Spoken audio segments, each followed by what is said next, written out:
Team here, and welcome to Why You Should Buy a Board Game in 5 minutes, or less, or more. Scruffy edition, because I really need to shave. Today I'm talking about Charterstone. Charterstone is a village building legacy game with a core mechanic based around worker placement. So if you like things like Lords of Waterdeep and Agricola and things like this is going to be very much up your alley. Now, I had never played a legacy game before because a lot of them are based around maybe 4 players. Like Pandemic Legacy, for example, I think is a 4-player game. What attracted me to Charterstone is the fact that it's a 6-player game. Well, in fact, it's a 1 to 6-player game. You can play with any number of those players, including a solo experience, because there are mechanics for sort of this automata to like run these other charters. So the idea is you and your friends have been told by the king of the realm, the Eternal King, to go and develop this new village. And you've got this board over here which starts off blank. Nice thing about this board is it is dual-sided, so you can play through the entire campaign twice, although you may have to order a replacement part for your stickers. And what am I talking about with the stickers? As you play the game, you actually permanently affix stickers to the board, and these are buildings where your workers can be placed. It's wonderful. The rulebook starts off mostly blank, but there's various mechanics that will cause you to open up. There's cards in this index. If I can open this up. Cards in this index, and each card you pull out of here does different stuff, and many of them are in fact cards that you have a peel away sticker that you can pull off and either add to the board or the rule set, which not only do more rules get introduced as you play, some rules will change as you play. It's really incredible. So the core basis of this campaign is 12 games. However, when you're done with those 12 games, you're not necessarily done. You're not like, well, that was fun, and you throw away the box. At the end of 12 games, you still have an excellent worker placement game on a board that you and your friends have uniquely customized. A board that is going to be unlike anyone else's board in the world, and it is still a perfectly valid worker placement game. Or, yeah, you can get some replacement stickers and play on the second side of the board, which is kind of nice. So the core rules, the core mechanics are each one of you are going to start with a certain charter in this town, and you're trying to improve the town, and the person who improves the town the most gets the most sort of glory from the king.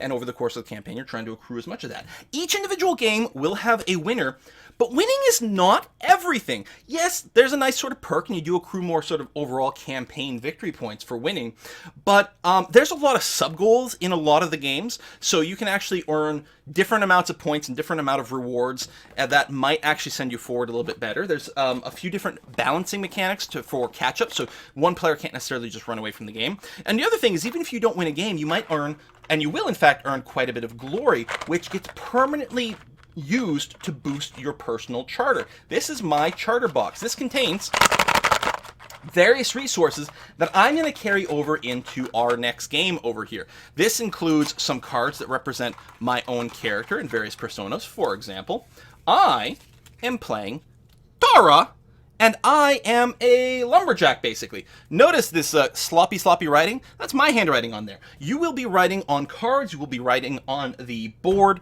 you will be adding stickers to things. It's really, really, really wonderful. Anyway, depending on what decisions you make, you're going to carry over different types of stuff or get various bonuses in future games, and your choices will be different from other players. And as the board develops, you're going to want to sort of move in various directions. Very, very, very nice. Unlike most worker placement games, placement on buildings is not a lock on a building. So in things like Agricola and Lords of Waterdeep, for example, if you place a worker on a building, someone else can't also place a worker on that building. But here, that's not the case. In fact, what happens if someone else places a worker on a building that you're on, you get to take your worker back. So you want to pick buildings that you think are going to be, you want to play your workers on buildings you think are going to be quite popular this game, because you'll keep getting it bounced back, so you can keep replaying it, and there's different mechanics. So instead of I always found like Agricola, if you get up to like 4 workers, and a new round starts, you have to sort of pre-plan your entire round. Well, clearly I have to go there, then I have to go there, then I have to go there, then I have to go there. But if someone goes there before I do on my second turn, then so you're doing all this like pre-turn calculus, and turns take a long time. Because the building placements aren't exclusive, although there will be certain incentives and maximizing, there's a lot of room for strategy in here. I guess the point is, the strategy in this game is really not very luck-based. In fact, there's very few random elements at all in this game. And because, while there is plenty of interactions with the other players, and plenty of sort of like optimizing around another player's move, there's very little anyone can do that will stop you from executing your strategy, which means there's a lot less, I find, turn stress. The turns go faster because people don't have to reevaluate their turns as often based on what someone else did. And if you have a really good strategy, you can't get inadvertently screwed because someone just happened to go to a certain tile and pick up all of the lumber or something like that. And I think that's a wonderful mechanic. It's got a lot of personality. After playing it once, we just wanted to play it again. It's short too. The box is 60 minutes for a game. The first game will take a little bit longer, and depending on your group, it might be more or less fast. But it's very easy to play 2 games in an evening. So for the price of this box, you're probably going to get 6 full evenings worth of stuff, which if compared to the cost of anything else, is really, really, really kind of affordable and really nice. And again, in theory, you get infinite replayability and everything like that. Anyway, I can't talk enough about this game. I would love to show you more stuff, but I want to avoid spoiling you on things. But it is really, really, really enjoyable. You get to name all your territory. So, like, for example, the player who is playing in the wheat fields over here named his area the Wheat Kings as a tragically hip tribute. Really excellent, really fun. Really enjoy it, and I think you will too. Thanks for watching, folks. I'll see you guys next time, and maybe I'll shave by then.